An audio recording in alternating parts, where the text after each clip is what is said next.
மக்களே மரங்களை பாருங்க, தென்னை மரங்க, மகிழ மரம், பூச்செடிகள்னு சொல்லிட்டு ஏகப்பட்டதை இப்போ ரொம்ப ரொம்ப கிரீனரிஸ் வச்சுருக்காங்க. இப்படி ஒரு அழகான கிரீனரிஸ் கூட இந்த சைட்டில் உங்களுக்கு இடம் வேணுமா? தாராளமாக வாங்கிக்கலாங்க. இது எக்ஸாக்ட் எங்கே அமைஞ்சுன்னு கேட்குறீங்களா?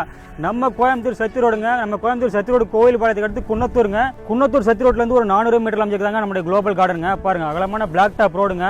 30 அடிக்கு பார்த்தீங்கன்னா அகலமான பிளாக் டாப் ரோடு போட்டிருக்காங்க. கட் ரோட்லாம் பார்த்தீங்கன்னா 24 அடியில் போட்டிருக்காங்க. சைட்டு ஃபுல்லாகவே பார்த்தீங்கன்னா சோலார் ஸ்ட்ரீட் லைட் வச்சிருக்காங்க.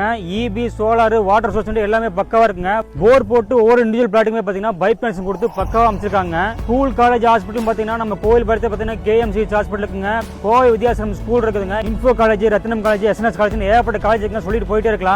நம்ம குளோபல் கார்டன் பிளஸ்ஸே பார்த்தீங்க அப்படின்னா வடக்கு, கிழக்கு, கார்னர் சைடு எல்லாமே அவைலபிள் இருக்குதுங்க. மொத்தமாக 2 ஏக்கருங்க. பேஸ் 1, பேஸ் 2 பிரிச்சிருக்காங்க. பேஸ் 1 பார்த்தீங்கன்னா 47 பிளாட்டுங்க. பேஸ் 2 பார்த்தீங்கன்னா 7 பிளாட்ஸ் பிரிச்சிருக்காங்க. 2 சென்ட்ல இருந்து 5 சென்ட் வரைக்கும் நீங்க அழகா வாங்கிக்கலாங்க. நீங்க வந்தீங்கன்னா வீடு வெட்டி குடியேற மாதிரி எல்லா அமினிட்டிஸுமே பக்காவா வச்சிருக்காங்க. பக்கத்துல ஸ்கூல், காலேஜ், ஹாஸ்பிட்டல் நிறைஞ்ச இடத்துல ஒரு சென்டோட பிரைஸ் பார்த்தீங்கன்னா 10.99 lakhs மட்டும் தாங்க. பில்டிங் பண்ணீங்கன்னா ஒரு 45 lakhs ஸ்டார்ட் ஆகுதுங்க. டிடிசிபி அப்ரூவ் இருக்கனால லேண்டுக்கு 70%, பில்டிங் பார்த்தீங்கன்னா 80 to 90% லோன் பண்ணிக்கலாங்க. மக்களே, கோயம்புத்தூர் கோயில்பாளையம் குன்னத்தூர் சத்தி ரோட்ல இருந்து 400 மீட்டர் அமைச்சக்கூடிய இந்த குளோபல் கார்டன்ல உங்களுக்கு வடக்கு கிழக்கு சைட் வேணுமா? டிஸ்பிளே நம்பர் கான் பண்ணுங்க, ஃபேமிலியோட விசிட் பண்ணுங்க. உங்களுக்கு பிடிச்ச படம் அழகா புக் பண்ணிக்கங்க.